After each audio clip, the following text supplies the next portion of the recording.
thank you so much for watching today. My name is Chin and I'm from Little Monkey. And as always, Little Monkey is here to provide parents with useful information, whether that is from our directory for where to take your kids on the weekend to these parent talk series that we've been doing. Usually we usually interview subject experts on matters relating to parenting. But today, because of Father's Day, such a special day, we thought we will introduce to you some awesome dads. Now, these guys were actually nominated by their wives or someone they know in our community when we we blasted out a request asking for some awesome dads in their lives. So I wanted to introduce you guys, and also we're gonna have some fun key questions to ask them about fatherhood. So hi guys. Hi, good morning. Hi. So let me introduce really quickly. We have, pull this. We have Rafa, Laveen, and Aaron. Rafa, we'll go start with you first and show pictures here first. Please introduce yourself and tell us a little about where you're from and a little about your family. And also what industry you're in. All right, sure. So hi everyone. My name is Rafa. I'm part of the human resources team for a large multinational insurer based in Hong Kong. We're originally from Pakistan. Been in Hong Kong for the last 10 years or so. And I've got a 5.5-year-old daughter. And yeah. Thank you. And Laveen? Hi guys, good morning. My name is Laveen. I am from Hong Kong, very much local. I am very much in the hospitality industry in Hong Kong. Been with it for over 15 years. 2 kids, Shania, who turns 5 in a couple of weeks, and Shay, who's 18 months. Very happy. Love the kids, love the wife, definitely. And thank you. The Muskan tell you have to say that on camera. I'm getting paid by the minute. Okay, Aaron, you're up. So, hi everybody. My name is Aaron. I'm currently a senior manager at an international advisory firm. I help organizations and individuals transform. I have a 2.5-year-old. His name is Finn, and I've been married to my wife for about 8 years. I've known her for 17 years. Wow. Oh my gosh, you actually know her more longer than I know my own husband. That is amazing. So thank you. I hope I got the years right. It's okay. She won't blame you for that. So guys, you know, fatherhood. Some of you has been father for almost 5 years, or actually 5 years now for Laveen, right? Shania is 5. And then I think Rafa, yours is 5+, right? Yeah. So when you first found out you're going to be a father, what was that like? What was your first initial feeling like, or reaction to that news? Raf, you'd like to go? Sure. So we were pleasantly surprised and shocked. It was not something that we were planning at the moment. It was in the plans, but not at that particular point in time. So we are very pleasantly surprised to know that we are pregnant, and just a lot of questions coming to my mind. Okay, what does this mean? What are the logistics? What do we do with hospitals? What are the doctors? Because we hadn't done any of those research. So it was more around as a father to think of all the logistics involved in making sure that the next 9 months are as smooth as possible for the family. Wow, as a mother, I would never think of the word logistic when I found out about pregnancy. So that's why I laugh. That's really okay. That's really refreshing to think about too, as the daddy, to think about logistics. What about you, Laveen? Well, I definitely freaked out, to be honest. I was always used to being single and suddenly married, and we were a couple of years married into the marriage, and yeah, when we found out we're having a baby, and I was very excited. Definitely, we had not planned for it. But we knew at some point we will be parents. So it was definitely a beautiful moment, a great feeling that, you know, now I know having a child, what feeling you would have. At the same time, very nerve-wracking, exciting, but we're glad we've done this together. We're very happy, 2 kids in, and I wouldn't see it any other way. Great. And Aaron? I would say I think we're expecting it. I was quite relieved because we've been trying for 3 months. And my reaction was like, finally, we got it. Because that's not what we learned from high school. Yeah, 3 months is a very short time, and you guys were very lucky. For some people, it could be years and years. So yeah. Yeah, so we heard. That's good. Okay, so so we have thinking about logistically immediately getting into like the power mode and to being scared a little bit to relief. Those are I'm not sure if the wives think that way, but when they hear this, we'll see what they think as well. So now that you're father, you have a couple of years experience and you're about what is the one thing that in college or even when you were younger or even before marriage or even when you're married, you never thought that you'll be an expert in, but now as a dad, you're really good at this. Aaron first, then we'll go backward. I think I've learned to be more patient and to be a better listener. Every day as your kid grows up, you find out something new about them. And it's not just about them. Part of them also reflects how you behave as a parent and how you help them grow and sort of prepare a path for them. Actually not prepare a path for them, but prepare him to walk his own journey and his own path. Yeah. So that's been quite exciting for me. That's great. Rafat? So very candidly, we learned how coffee is magic, where with a few hours of sleep and a few espresso shots can take you through the day. And I realized that being vulnerable is okay. So those were the two big learnings, which I never thought I'm going to appreciate in life before I had a kid. Not because marriage doesn't change that much. I think becoming a parent for us changes a lot more. So coffee is important and vulnerability is okay. Okay, so no coffee, we have to find the next source of energy. Got it. Laveen?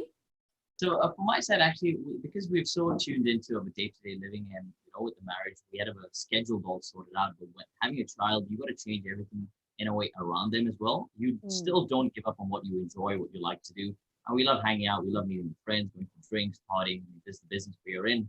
But you try to work around schedules on a certain weekday, weekend. So you got to plan yourself better. And, we try putting as much as we can on a calendar.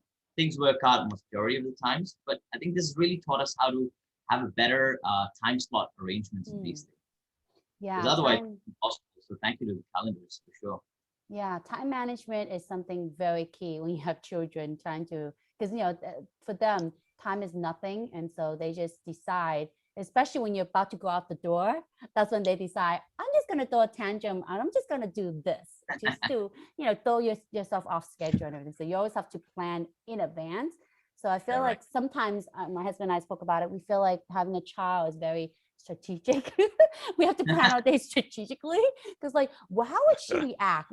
Would she be able to finish that in an hour if we provide, we do lunch, before we leave the house, so and so and so and so. So it's very much a strategy game having kids. So that's very key. And coffee, I would say, is very important too. Yeah. Funny that you mentioned that because as much as you plan, we're still way behind the planning for some reason. Because as you said, they throw in the tantrums. Suddenly you've forgotten something and everything goes over the roof. But it's a fun moment though. I mean, sometimes you just want to say, let's not do anything. Let's just be with the kids. I'm sure all of us would have the same feel. Yeah. I think the kids secretly knows. They secretly knows you have a schedule. They secretly want to unsub you. It's like let's test out mommy and daddy's planning skill. So thank you for that, guys. So this one we're gonna get a little serious here. What was the scariest moment or experience that you guys have ever experienced as a father? Anybody want to go first? No? Aaron? I can go first. I can start. I think this will be shared by all of us. This will be when the first time your child became seriously sick. So that, as much as the doctors would say it's okay, it happens, but it happens to all kids of that age. But that's your first child. Yeah, it's your child. So you really don't know about the other children. This is your first experience. And there was a time where my daughter Shanze was sick for a period of time. So she was like every 10 days she would fall sick and all. And we were very worried that, what is happening. I remember it was one night she had high fever and it was the fourth night we were practically awake at 4 a.m. in the morning. She just slept for like 30 minutes and Sana and I both broke down. and like, this is tough, this is incredibly tough, and we don't know how we're going to get out of it. So that, I think, was a very, very scary and critical moment for us. Yeah, always. It doesn't matter if they're little sick or big sick, our heart just goes out for them as parents, for sure. Levine, do you have anything? Actually, I share the similar feeling to Raf, as you mentioned, when your kid falls sick, not just the first time, but any time, because it's very easy as parents or us as adults to express ourselves. We just lay in bed, we take a medicine, we pop a pill, and just call it a day for the next 2 days. But with the kids, sometimes you don't know what they want to express as well, because they're not really speaking that much. So you need to understand or read behind the lines and see what you can do best possible for them. We've had Shania stay up overnight as well, falling ill. So it is a tough period. We know it's a matter of days, but while we are in it, it is a difficult one. As whatever the doctors say, you are the parent, right? Yeah, it's intuition as well. Yes, exactly. Thanks for sharing. Yeah. I think a lot of the things that you guys said really resonated with us. We had a pretty scary experience when Finn was about 3 months old. It was one night, all of a sudden. So usually we'll let him cry a little bit, right? We'll try to resist from just picking him up as soon as he cried. But one night he just behaved very differently, and it escalated very quickly. So what happened was my son actually suffocated, and he basically wasn't breathing for about a few minutes. So we had to call ambulance, and we had to call all this first aid to our house.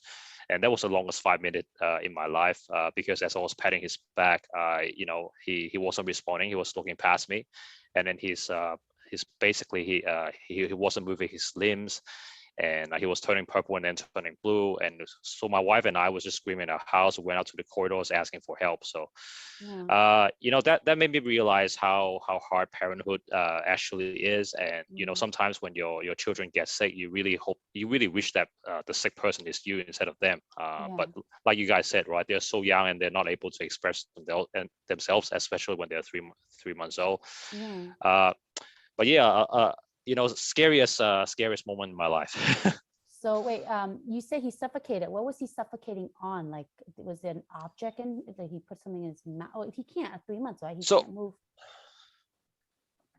Yeah, so we still don't know to this date. We took him to several doctors, and the hospital that we took him to said it could be breath holding attacks.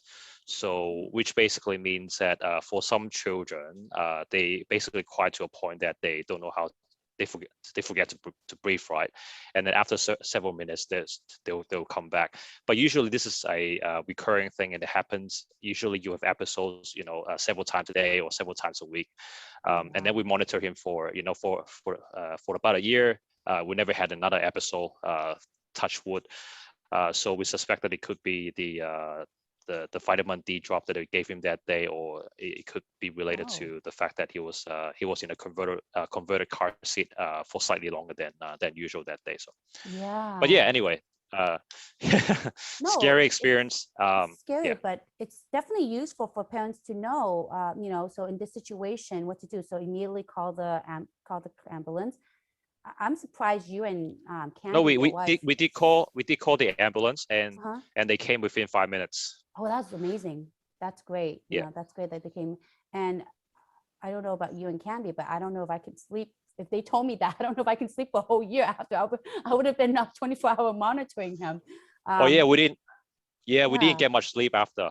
Yeah, that's pretty scary. The coffee comes in very handy in that time. In this case, any energy drink. Wow, that's truly an experience, and I hope no parents will have to ever go through that, especially at 3 months, such a young age. You're not even sure what they're thinking or anything like that. So thank you so much, Erin, for sharing that to us, and for parents to know that it could happen. Things like that could happen, but we're parents and we're resilient.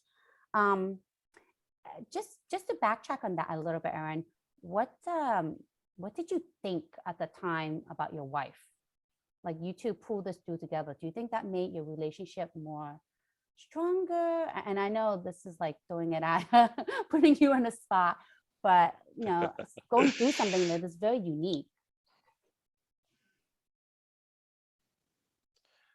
Uh, I think it's just an experience. It's a very emotional experience for the both of us. It made me realize just how difficult parenthood really is. And it also reminded me a lot of the stuff that my parents used to tell me when, when I was young. And I couldn't really relate to what they were saying. They used to tell me that, parenthood is hard and you will know once you become a parent. And and now a lot of those things actually come back to me, and I understand how difficult it really is. And I think being a parent is very rewarding, but at the same time, you do worry about your kids' safety and whether they're happy. So I'm sure these things resonate with the other two parents too. Yeah. I totally agree with you. That's it's good to know that the dad feels it well as well, that this is the hardest job in the world. Not just, I mean, mom always says that there's articles written about it, how mom's feeling the stress about it and everything. But I'm glad to hear that the dad feels the same way. And with that, I wanted to segment into mom guilt. So I believe everybody here heard of mom guilt and know what mom guilt is, right? Yeah. So what about dad guilt? Do you know what dad guilt is, and or do you feel a dad guilt? And just give us an example of a dad guilt you might feel. So, because I always know moms always say, yeah, the dad, they're so, I like, there's a quote, I don't want to sleep well, I just want to sleep like my husband, because they're thinking dads have absolutely no guilt whatsoever in the parenthood. But we want to hear from you guys as well. So I would say that it's not as pronounced as it is for most mothers, but it's not that we don't have it at all. I mean, sure, I think there's a more balance of the guilt versus practicality. For dads, most dads, I wouldn't want to generalize. There could be on the other side as well, but and moms feel more guilt with emotion. For most dad, it is the guilt versus the practicality of the situation. Also, I think we dads, or most of the dads would want to have more elements of practicality for the big bad world which these kids will have in the future, right? So they will not be as protected as mommy and daddy would want them to be, but we would want them to see the tough side of the world as well. And I think that plays a big role in my mind, where the guilt is coming in. Okay, life's not going to be fair. It wasn't certainly fair for us. It's not going to be fair for them in the future as much as you would want. But in any ways, they are growing up in a super safe, friendly city like Hong Kong, but that's not how the rest of the world is. So I balance that out in that sense. But yes, there are times where I've worked hard and then we have our social lives and the child does get neglected. I wouldn't say it's never happened. Then we try to overcompensate for the next 2-3 days. Some of it is by toys and some book readings and more cuddles. Some of it is just by spending some time. So it is there, but not as pronounced as it is for the moms. Got it. That is very true. The practicality of it. I never thought of it that way, where the dad is more practical, I guess, in that relationship. Levine? Well, I agree as well. Let's say this. I tend to sleep better knowing my wife's around. So in terms of the guilt, definitely I do feel it. But knowing that the kids have Muskan around there, I know everything's going to be smooth and sail. But in sake, so I want to be there. She's really paying you by the minute, isn't she?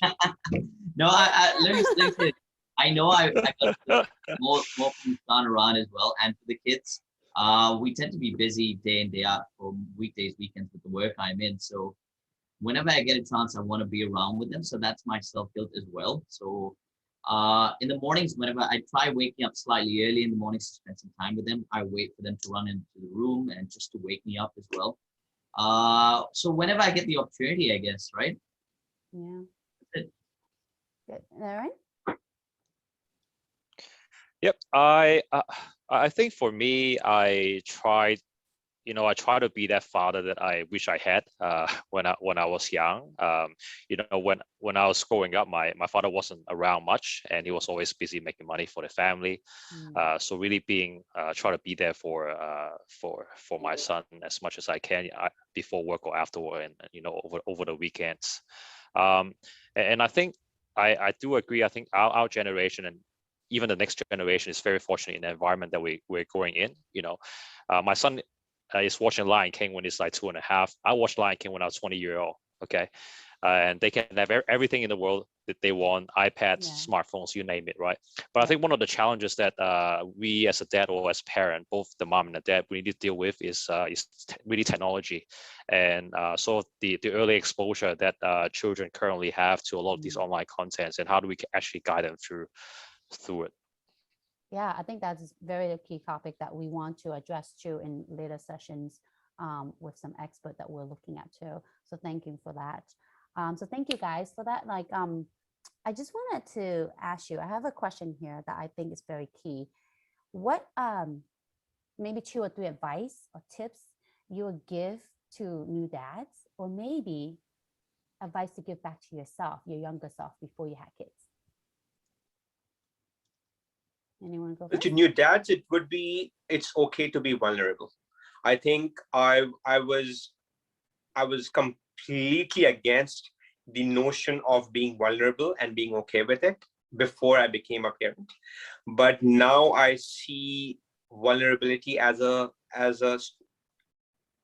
something in my armor, which I can use for my benefit.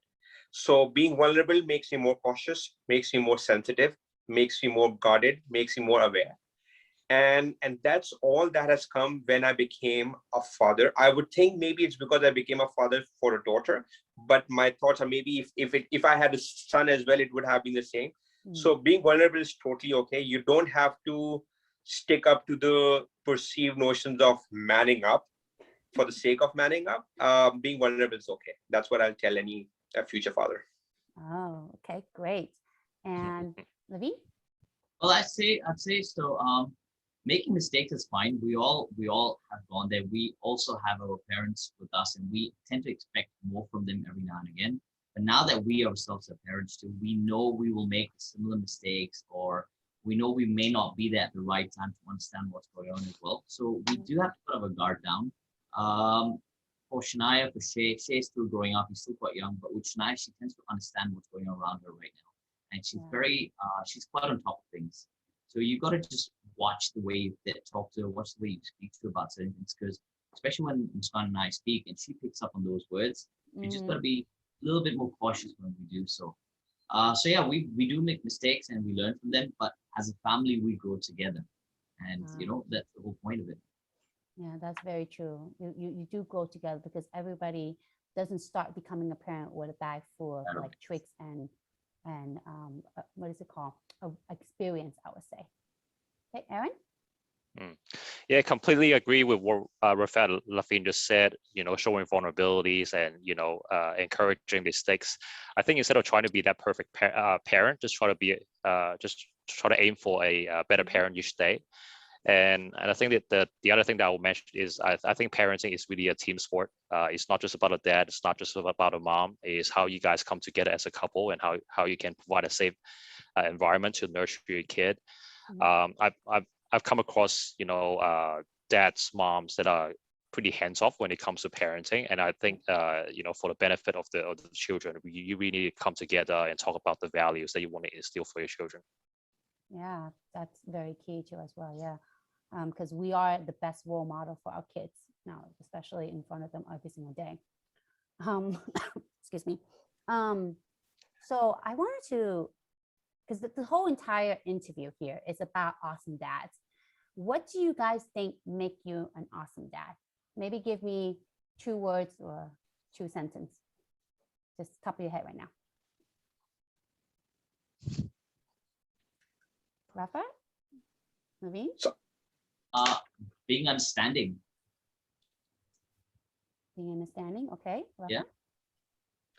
I think I'm awesome because my daughter thinks I'm fun, and I'm the biggest clown in the world. So that makes me awesome. Okay, Aaron? Well, I think my son is the only person in the world who thinks I'm funny. So, So that makes you an awesome dad because you're funny too as well. Yeah, dry sense of humor. Well, I have a surprise for you guys. So before this interview, I actually reached out to your wives And I asked them to send me what they think, why they think you guys are an awesome dad. So for Aaron, Canby says, let me pull this up here. Aaron is always there for us. So he's a wonderful dad who always plays with his son. And it doesn't matter whether it's playing or when when he is sick, Aaron is always there for us throughout the day. So that makes you such an awesome dad for just being there. Good job, Aaron.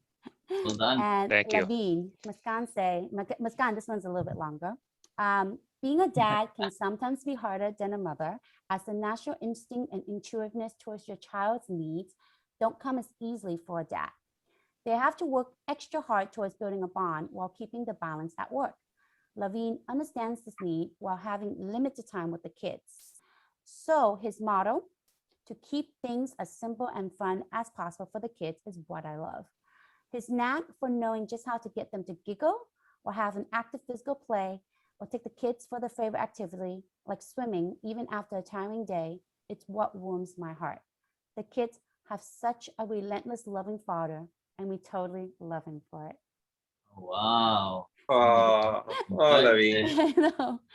When I was reading these, I was like, oh, you guys are all making me cry. Rafa Sana says, it's true that little girls melt their daddy's hearts. And I see that every day. The bond you and Sanse share and how she knows she can get away with almost anything with you. Your love for Sanse is both strong and soft, willing and able to protect her, yet gentle enough that she will always sense your compassion and warmth. You teach her valuable lessons and give her the space to grow and build her personality. And that's what makes you an awesome dad.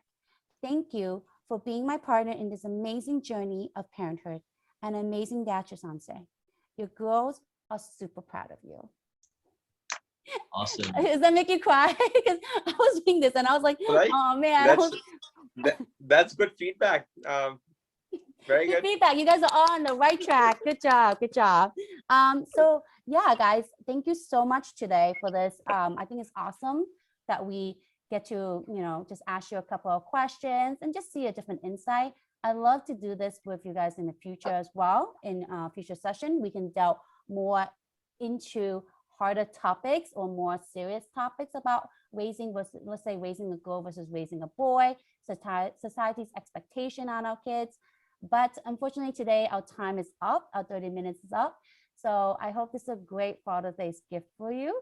And one day your child will be able to see this video about what you said about them. Thank you to our Little Monkey community for watching these 30-minute parenting talk series. We hope they're useful for you, or in this case, this is fun, and I hope a bit enlightening to you too about the different perspective from a dad's point of view.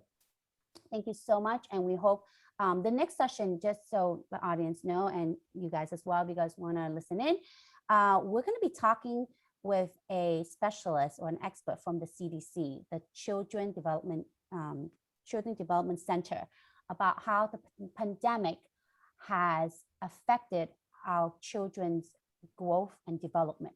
And I think right now, a lot of people are starting to see it, especially when their kids are under like 3 years old, where the vital growth in speaking and learning different things are coming up, and a little bit affected that I saw too as well. So we're going to be talking about that, and hopefully our audience can benefit from that. So thank you again, everybody, and have a wonderful Father's Day. Bye. Thanks, kid. Nice seeing all of you. Have a nice Bye, day. guys. Bye. Thank Bye. you. Bye. Bye. Thank you so much.